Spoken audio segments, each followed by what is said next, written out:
The Indian Constitution, the foundation of the largest democracy in the world, represents the hopes, dreams and rights of over 1 billion people. But did you know it took nearly 3 years of intense debates, disagreements and compromises to create this monumental document? Today, we delve into the riveting debates that shaped our nation and explore the legacy of Articles 29, 30 and 46, provisions designed to uphold justice and equality for all. In 1947, India emerged as an independent nation, but freedom brought with it new challenges. How could such a vast and diverse land, home to different religions, languages and cultures, be governed under one legal framework? The answer lay in creating a constitution, one that not only guaranteed justice and equality, but also respected India's pluralistic heritage. This monumental task was entrusted to the Constituent Assembly, a body of 299 members representing every section of Indian society. Briefly introducing members like Dr. B.R. Ambedkar, the chairman of the drafting committee, Jawaharlal Nehru, Rajendra Prasad and others. Their collective vision and expertise were absolutely crucial in shaping the Constitution. India's freedom was bittersweet, marked by the trauma of partition. Communal tensions and mass migrations revealed the deep divisions within society. Against this backdrop, the Constituent Assembly faced a critical question. How could the new nation ensure that minorities, religious, cultural and linguistic, would feel secure and included in the democratic framework?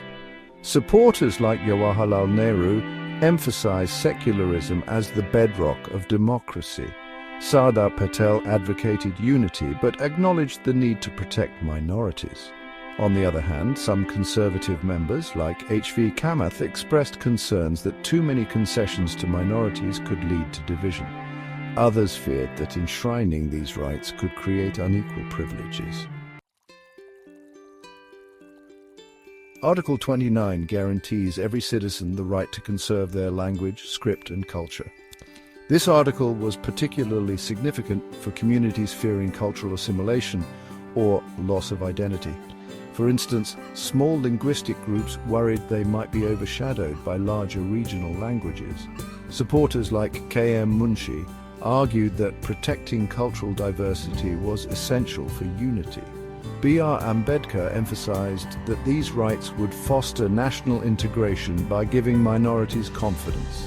However, opposition figures like Shyama Prasad Mukherjee questioned if these provisions might lead to demands for separate political rights. Others expressed fears of potential misuse to claim exclusivity.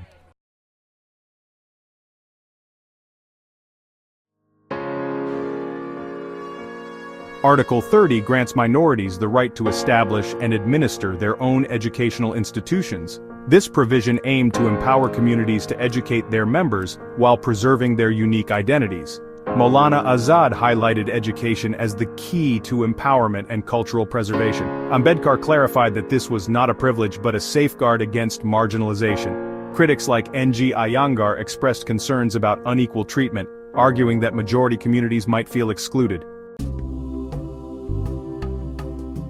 Article 46 focuses on the promotion of educational and economic interests of scheduled castes, scheduled tribes, and other backward classes.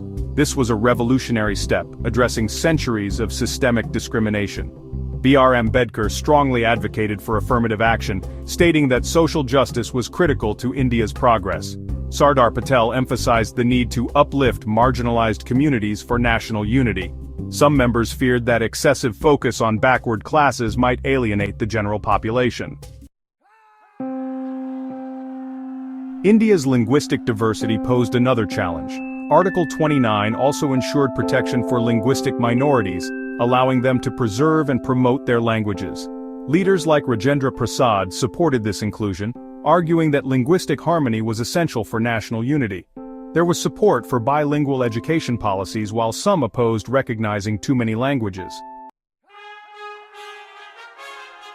The Constituent Assembly debates were more than just discussions, they were a testament to India's commitment to justice, equality, and diversity.